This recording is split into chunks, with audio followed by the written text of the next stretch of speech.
Hi, how are you guys doing? I just came back from a party. I'm feeling pretty good. I remember at the beginning of the party, I couldn't really free associate that well. I was. I noticed that my energy was very trapped at the beginning of the party, but as soon as I noticed it, I follow what Tyler was saying on mission 6, which was get present in the moment, don't become the super cool guy, or don't become the wickety wackety guy, the guy who's too outgoing or have too much energy. So that's what I did. I stay present and let whatever feels natural come out. And that worked really well. And the more I become more the more I become more social, the better my voice projects. And I think the reason for that is the more I'm being the real me, the more the more people give me good reaction, or the more people accept that, and the more I realize that it's okay to be me and crack jokes that's funny to me, and the more I realize that it is okay to just be yourself. So that's the biggest takeaway from that party. And overall today, I had a pretty busy day today. It's my second to last day doing my rotation in the emergency department. It's pretty good. I follow a lot of what I was saying yesterday about projecting my voice.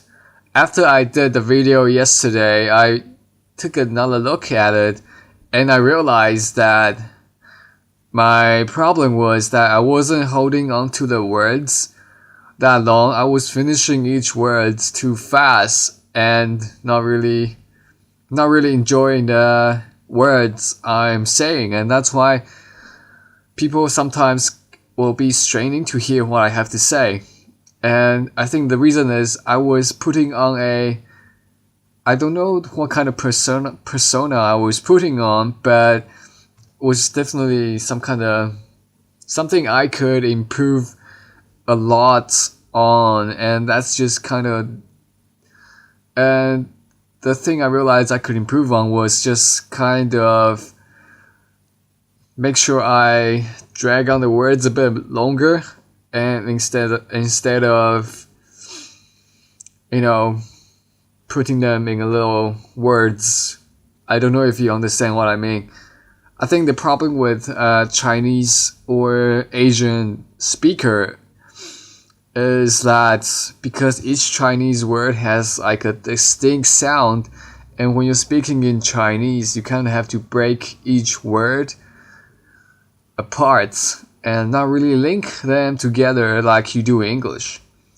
So you kind of have to do that in English in order to make your sentence sound more fluid and understandable.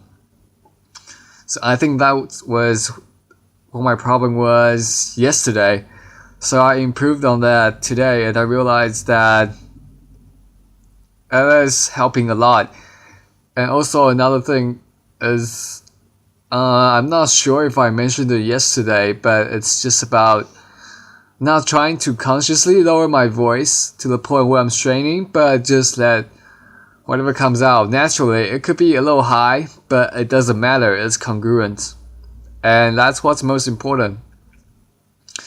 And I went out approaching during lunch break again today, even though I was feeling really tired. I only had probably 3 to 4 hours of good sleep last night because I woke up around 4:30. I don't know why I wake up that early these days. It's like a habit, a really bad habit. Like I'll wake up, go to the toilet, even though I don't really have a lot to pee. But I just kind of naturally wakes up around 4 or 5. I barely sleep through the whole 7 to 8 hours, barely. On a good day. Well, if I'm really, really tired, like after I have traveled a lot, then I could do that, but not really here. Not really when I'm at home. But more so, yeah, it's kind of like, it's a weird thing. I have consulted doctors about this problem because it used to bother me a lot. Like before I would look very tired, but now I'm just kind of getting used to the pattern, and it's not too bad now. Like I could get away with 3 to 4 hours of good sleep, then kind of wake up, go to the toilet, and kind of sleep for another few hours. But then those few hours, you just kind of, it's not a good quality kind of sleep. Yeah, but I could do it. Been doing that for the last few years. But it's gonna become a problem when I go to work next year and I have to wake up at 7 or 6 every day. That means I have to go to bed real early, like 9 p.m. ish, to compensate for that kind of waking up in the middle of the night thing. But yeah, and the lunch break, I don't know if I mentioned this before, but I always have a thing that I'm a little scared to kind of approach girls when there are people around. But today I did that, even though it's quite ballsy, and it just kind of reinforced that idea that no one really cares if you're like approaching girls, hitting on girls. People might notice you doing that, but they are not thinking, "Oh my God, he just picked up that girl." They are thinking more like they're thinking, "Oh my God, he actually did that. I wish I could do that too." You know? There will always be haters, but then you're not really living your life according to their standards, right? I hope you're not. Another interesting things I noticed today was at the party. There was it was a party, and it was a party with my classmates in my class. We barely see each other these days because everyone's on different rotations, and it's just we don't really have any more lectures. So the only time you can see them is by kind of coincidence. And when you do see them at school, there really is no time to catch up on each other's life. But anyway, my friend, she was sharing this very creepy story. Kind of funny. It's pretty funny. She was telling me about this guy she was seeing. No, this guy from high school. And this guy has been following her for, let me see, high school was 6 years ago. Yeah, he's been stalking her for 6 years, and it's just getting worse and worse. The thing is, they don't even live in the same city, but he sends her packages like CDs with recordings of him playing a song for her, or love letters, or even weird Facebook messages. Basically, he's fantasizing about having a relationship with her to the point that she has to call a police. She has to report it to a police. Isn't that kind of creepy? And it makes me cringe, but at the same time, I feel for the guy, well, kinda, trying to understand things from his perspective, because that could have easily been me if I never came across the whole seduction thing. Never know. I mean, he could have easily been any of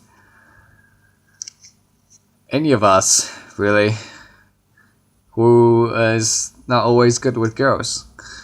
And I feel sorry for him because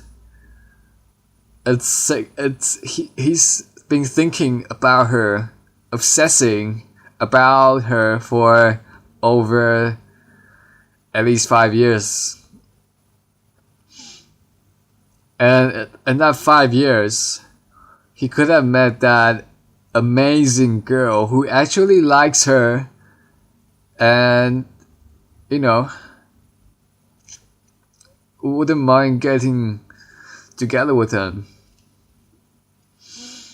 So I feel sorry because I just feel like he missed out on a lot in the last 5 years. And he even sent a book. It's called like Getting Over My Ex to that girl, to my friend. And that was really weird because they were never in a relationship ever. And it makes me wonder, like, how can you fantasize so much about someone? Like, you gotta have, I'm not judging him, but it's kind of sad that he wasted so much time obsessing about this one girl when she's not so special. I mean, if you think about it, no one is really that special. Like me, I don't think I'm that special. I mean, the society's ideas about finding the one doesn't really. I think it does exist, but not in the way where most people think. I think you do have to go through a lot of relationships and become better at dealing with